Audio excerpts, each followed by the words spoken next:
ൾക്ക് മുകളിലുള്ള മനസ്സാക്ഷി എന്ന് വിക്ടർ ഹ്യൂഗോ വിളിക്കുന്നത് ഈശ്വരനെയാണ്. അദ്ദേഹത്തിന് കള്ളനും പോലീസും പുരോഹിതനും എല്ലാം സമന്മാരാണ്.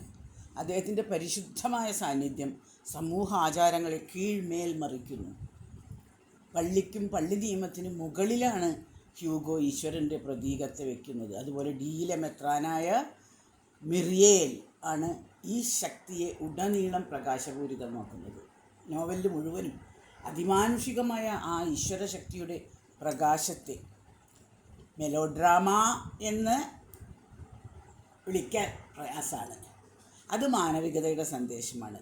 ഓരോ പരീക്ഷണ ഘട്ടത്തിലും ആ ശക്തി പ്രത്യക്ഷപ്പെട്ട് ഴാങ് റാങ്ങിനെ സ്വാർത്ഥത്യാഗത്തിലൂടെ മറ്റുള്ളവരുടെ സന്തോഷം എന്ന ലക്ഷ്യത്തിലേക്ക് നീങ്ങാൻ സഹായിക്കുന്നു.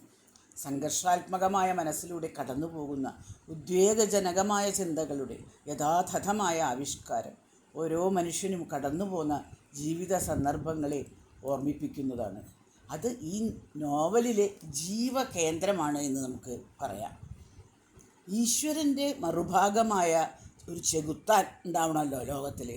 ആ ചെകുത്താൻ്റെ പ്രതീകമായിട്ടാണ് തെനാർദിയർ എന്ന ഹോട്ടൽക്കാരനെ അവതരിപ്പിക്കുന്നത്.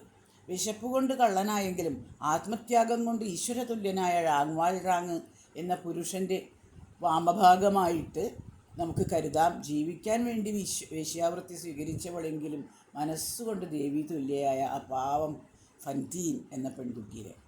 ഈ രണ്ട് സ്ത്രീ പുരുഷന്മാരെ കണ്ണിൽ ചോരയില്ലാതെ നിന്ദിക്കുകയും വേട്ടയാടുകയും ചെയ്യുന്ന ഒരു സമൂഹത്തെയാണ് ഹ്യൂഗോ പാവങ്ങളിൽ വരച്ചു കാണിക്കുന്നത്.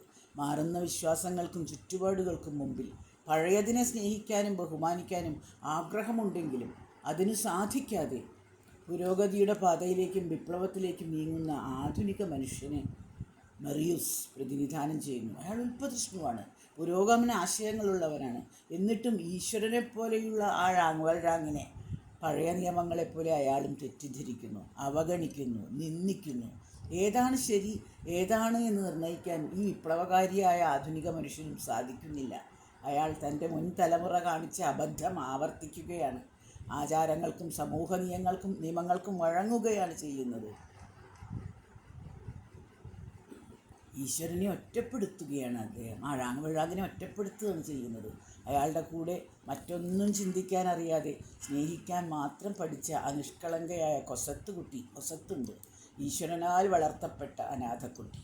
അവളുടെ സ്നേഹിക്കാനുള്ള കഴിവ് തന്നെ ഹ്യൂഗോയുടെ അഭിപ്രായത്തിൽ ഈശ്വരനാണ്. ആ സ്നേഹിക്കാനുള്ള കഴിവ് തന്നെ ഈശ്വരനാണ്.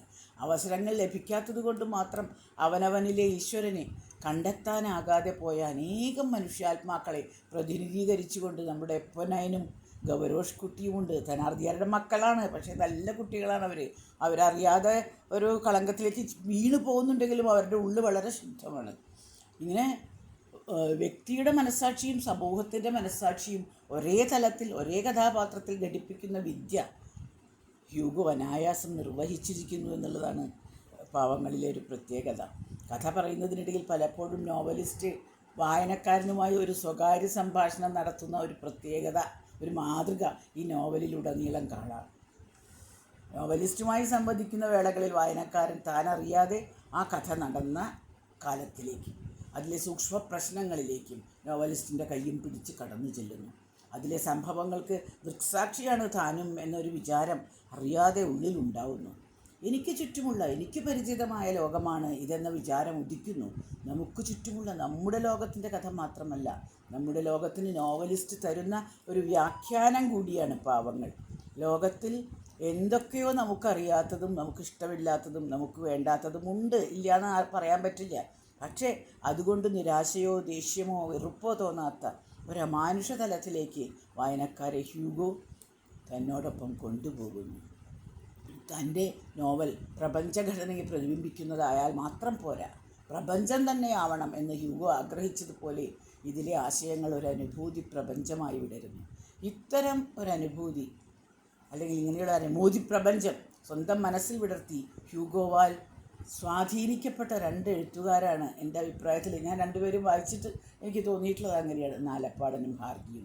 ഹാർഡിയുടെ നോട്ട്ബുക്കിൽ കുറിച്ചിട്ട കുറിപ്പുകളിൽ നിന്ന് ലെനറ്റ് ജോർക്കാണ് ഹാർഡി ഹ്യൂഗോവിനാൽ സ്വാധീനിക്കപ്പെട്ട വസ്തുത ഗവേഷണം ചെയ്ത് പുറത്തു കൊണ്ടുവന്നത്.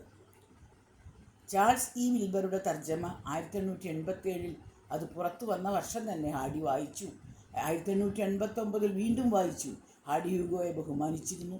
അദ്ദേഹത്തിൻ്റെ ഗദ്യവും പദ്യവും വായിച്ചിരുന്നു.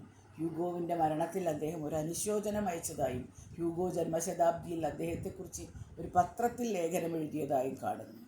ഈ ലേഖനത്തിൽ ഹാർഡി എഴുതി, അദ്ദേഹത്തിൻ്റെ ഓർമ്മ അനശ്വരമാണ്. സാഹിത്യ വാസ്തുകലയുടെ പള്ളിഗോപുരങ്ങളാണ് അദ്ദേഹത്തിൻ്റെ കൃതികൾ. അദ്ദേഹത്തിൻ്റെ ഭാവന വലിയവയ്ക്ക് മഹത്വം വർദ്ധിപ്പിക്കുന്നു, ചെറിയവയുടെ സൗന്ദര്യത്തിന് മാറ്റുകൂട്ടുന്നു. ഈ ഒരു രീതിയിലാണ് ചെറിയവയുടെ സൗന്ദര്യത്തിന് മാറ്റുകൂട്ടുന്ന, വലിയവയുടെ മഹത്വം വർദ്ധിപ്പിക്കുന്ന രീതിയിലാണ് നാലപ്പാടൻ്റെ നോവലുകളും, നോവലല്ല ശരിക്കും തർജ്ജമയാണല്ലോ, നോവൽ തർജ്ജമയാണ്, പക്ഷെ അദ്ദേഹത്തിൻ്റെ എല്ലാ കാവ്യങ്ങളും അങ്ങനെയാണ്. ഒരു മൺതരിക്ക് പോലും മഹത്വം കൊടുക്കുന്ന, ഒരു പുൽക്കൊടിക്ക് പോലും മഹത്വം കൊടുക്കുന്ന ഒരു പ്രത്യേക ശൈലിയാണ് നാലപ്പാടിൻ്റെ ശൈലി.